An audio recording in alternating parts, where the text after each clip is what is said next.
Amis rôlistes, bonjour. Aujourd'hui, une nouvelle vidéo tuto Do It Yourself.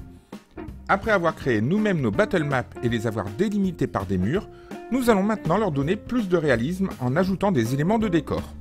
Et dans cette vidéo, nous allons commencer par créer des portes. Ces portes auront l'avantage de pouvoir s'ouvrir, donc vos joueurs pourront voir s'ils ont oublié de les fermer, ce qui peut avoir une influence sur le scénario de votre jeu.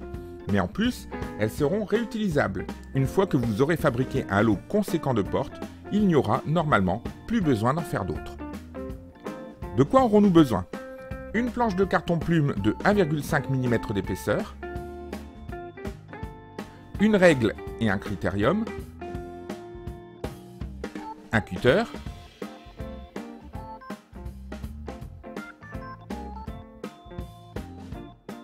des cure-dents, des bâtonnets en bois que vous trouverez dans des magasins de loisirs créatifs, une bombe de peinture de couleur marron et une bombe de peinture de couleur grise.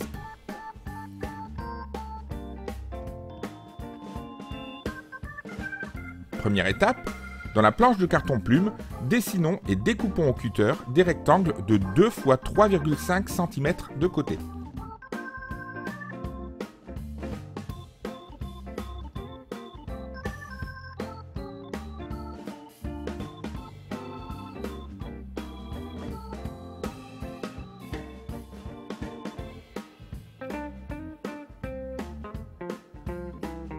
Vous avez compris que ce seront les portes.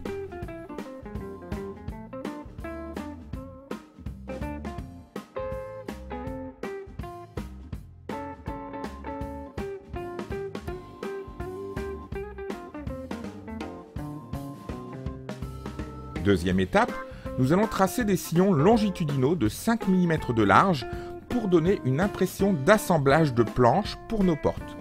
Attention à rester très superficiel avec le cutter pour ne pas couper les différentes bandes, auquel cas il ne vous restera plus qu'à les recoller ensemble.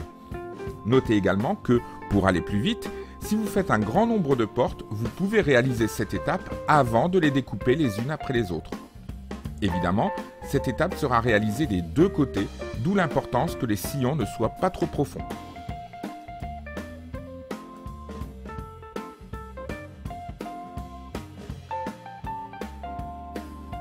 Troisième étape, nous allons tracer des rainures longitudinales avec la pointe d'un cure-dent pour imiter la texture du bois.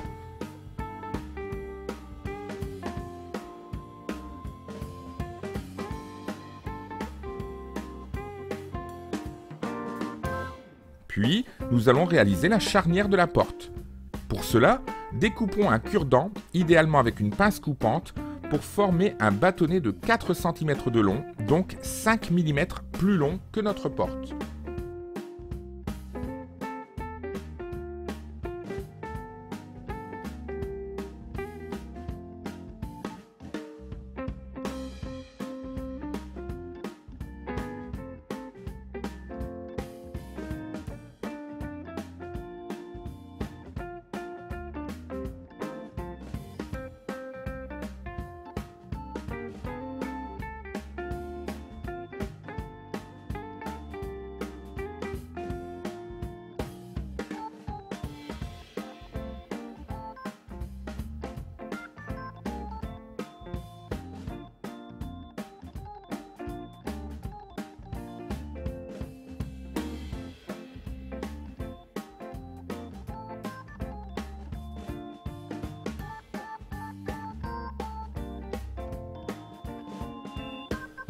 Nous allons maintenant coller la charnière sur le bord de la porte en la laissant dépasser de 5 mm vers le bas. Je vous rappelle que le cure-dent mesure 4 cm alors que la porte ne mesure que 3,5 cm.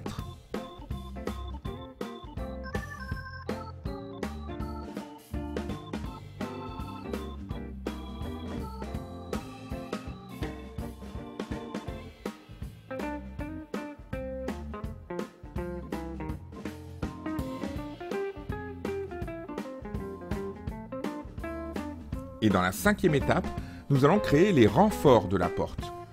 Nous aurons besoin de couper les bâtonnets en bois à 2 cm de long, c'est-à-dire la largeur de notre porte.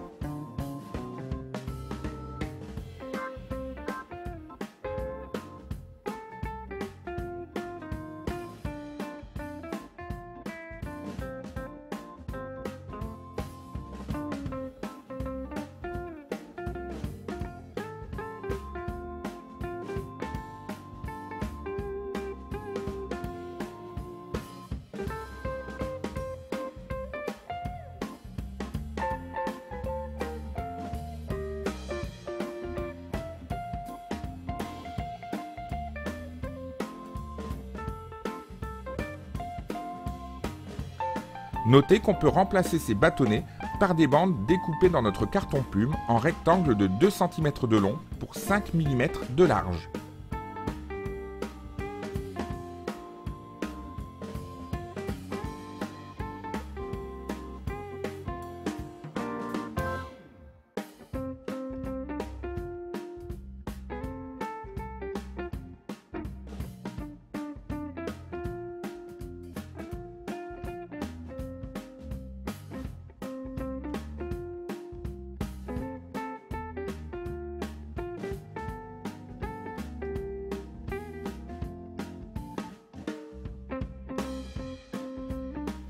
Nous pouvons maintenant peindre ces différents éléments.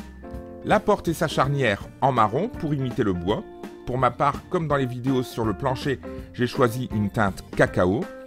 Et les renforts en gris pour imiter une couleur métallique. Je vous rappelle l'astuce de fixer ces éléments avec de la pâte à fixe sur une feuille de papier pour éviter que tout ne s'envole sous la pression de la bombe de peinture. Il nous reste maintenant à coller les renforts sur la porte.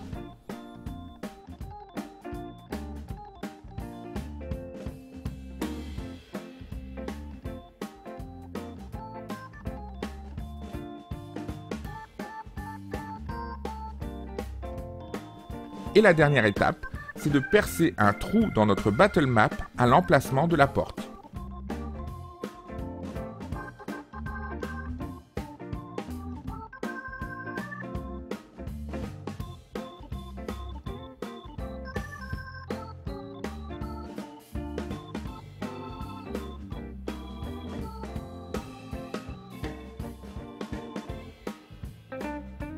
Petite astuce, vous pouvez réaliser un premier trou grâce à une aiguille de couture, puis élargir ce trou avec la pointe d'un cure-dent ou d'une pique à brochette.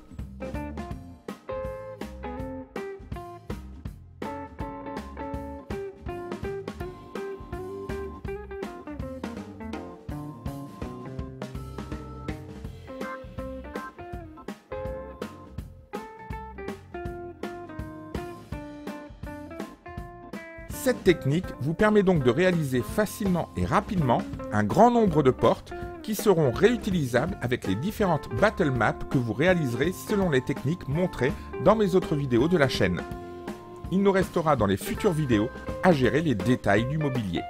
Avant cela, si la vidéo vous a plu, likez, partagez et si vous voulez d'autres idées, commentez et pensez à vous abonner et à cliquer sur la cloche pour être tenu au courant des prochaines publications de la chaîne.